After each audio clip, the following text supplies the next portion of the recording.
In today's video, I'm going to teach you how to send customer statements in Xero. By the end, you'll know exactly how to generate clear, professional statements and email them to the right customers without any fuss. We'll begin from the main Xero dashboard. To access the tools you need, head to the sales area.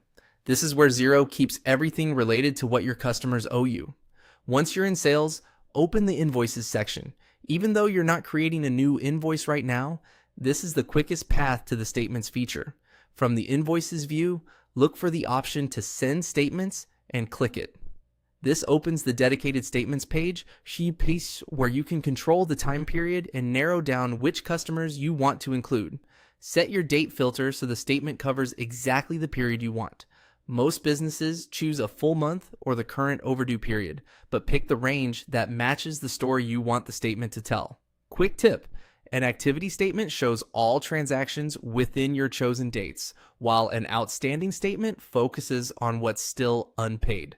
Choose what best fits your objective and be consistent from month to month so customers know what to expect. Next, use the search field to enter the customer name you want to filter by. You don't need the full name. A partial match usually works fine. This helps you avoid scrolling through a long list and keeps your results tight and accurate. Click Update to apply your filters. Xero will refresh the list to show only the contacts that match your criteria within the date range you set.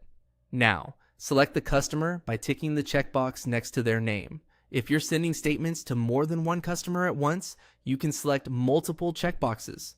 Make sure you've got the correct contacts before proceeding. Choose Email to prepare the statement for sending.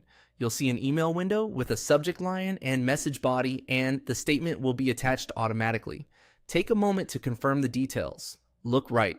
A short, friendly message improves clarity for your customers and can reduce back and forth. Finally, click Send.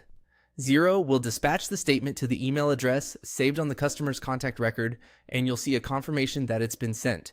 If you don't see the customer you expected, double check your date range and spelling in the search field, then update again. That's all there is to it. You've just sent a customer statement in Xero clearly and confidently.